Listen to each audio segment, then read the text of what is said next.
розмові з журналістом Віктором Малариком з приводу передруку його книжки «Hey Malaric» почуємо про силу, яка помогла йому вийти на правильну дорогу і побороти потягнення його неспокійної молодості. Well, Victor Malaric, welcome to our show, and of course, congratulations on the republishing of your book. Maybe we could start off with saying, what's the opportunity? Why the republishing of a book that's been out there for a while? Well, the book came out in 1984, and it got quite a lot of play, but I was a Globe and Mail reporter, and the Globe and Mail only hit so many people, and the name Victor Malaric was, not that well known. But since I've been with the Fifth Estate on CBC and now with W5 on CTV, I'm so more well known across the country, and then people were saying, I need to get a copy of that book. I want to get a copy of the book, but it was not available anywhere. So I thought about it, and some people kept pushing me, and I said the only way I would really allow it to be republished is if I got an opportunity to rewrite the epilogue, because now that I'm older, I understand a lot more, and a lot more has happened to me to be able to say, what was it that pushed me from being a street kid and probably ending up on the rocks, but turning my life around. So what specifically did you change in the epilogue, specifically? What I talked about was not leaving my feet stuck in the past, because I realized a lot of the guys that I met who were in the boys' home or detention centers with me in the foster care, they're stuck in the past. Both feet totally stuck in the past. You can't even get into the present with them. Their minds live there, and when I talk to them, they talk like the stuff that happened was yesterday. With me, I managed to get both feet out of the past, one into the present and one trying to move into the future. The past happened. It happened. It's what made me, it's what shaped me, and I don't deny it, but I don't relive it and relive it and relive it.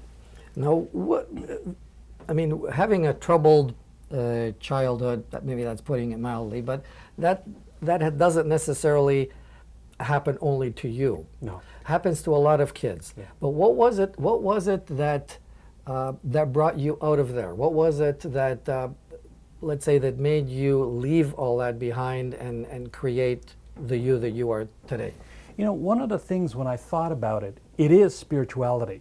I grew up quite religious. For the first 7 years, we grew up really Ukrainian. We spoke Ukrainian.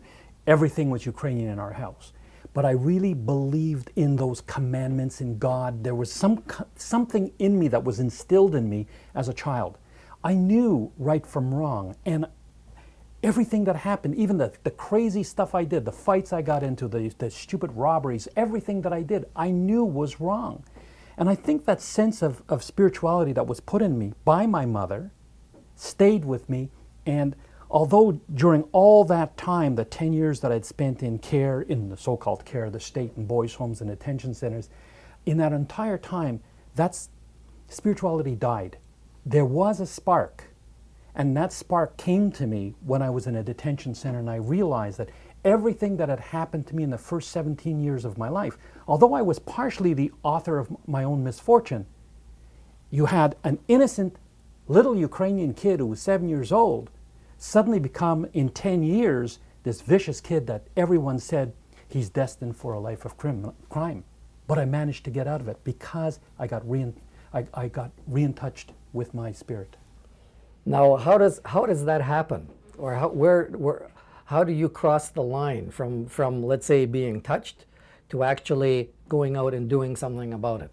How does that work? It's a huge fight. It's not an easy thing.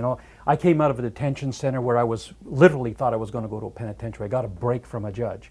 And, even though I saw that light and the light at the end of that tunnel, I had to walk a very, very different street. I had to drop the guys from the boys' home. I had to drop everything that I knew and say, if I want to make it, if I want to get out of this hellhole, I've got to say goodbye to this, and that's my world. And I went into a world that I didn't know, but I knew I had to take that path or I would fail.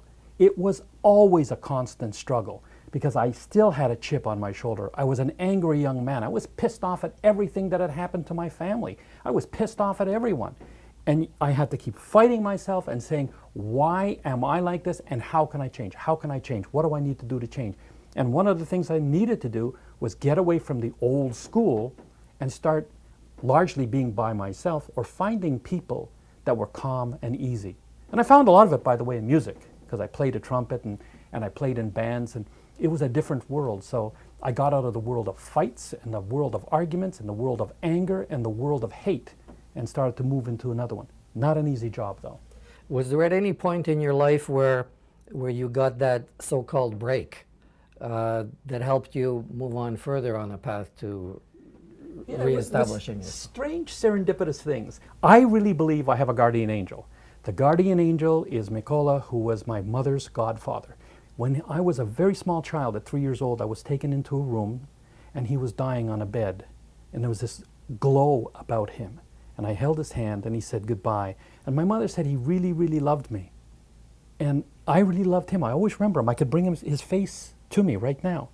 He guides me and guards me now. And it was interesting because there were these serendipitous turns in my life when I pick up a newspaper one day and I see office boy for a job. So I go, and it was at a magazine. I had never written a composition in my life. I didn't think about being a journalist. I wanted to be a detective.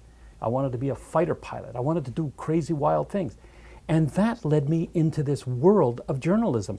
And in that world of journalism, I kept making turns and saying, wow, this is what I should do. This is what I should investigate. These are the kinds of stories that I'm interested in. You know, I've been to 7 war zones, and I believe my guardian angel really protects me because there's been a few times that were very close. Even in my investigations, a few times that have been very close. And yet, somehow I feel he's there.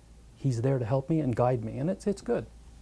Now back to your book, before we close off our conversation here, could you tell us one little story out of the book that'll get people out and say, hey, I need to read that book? You know, there's a lot of stories in the home, but I think the most touching thing is in the epilogue. I went to see the judge many years later, 20 years later, to ask him why he let me go when he didn't have to. He was a man suffering from dementia in an old age home. He could barely remember his name, but he remembered me, and he remembered why he gave me the break. And he told me that. And it really touched me, and he was so moved by the fact that I didn't go down that rotten road, that I managed to pull myself out. I think that is one of the things that touches most people when they see that and when they read the book.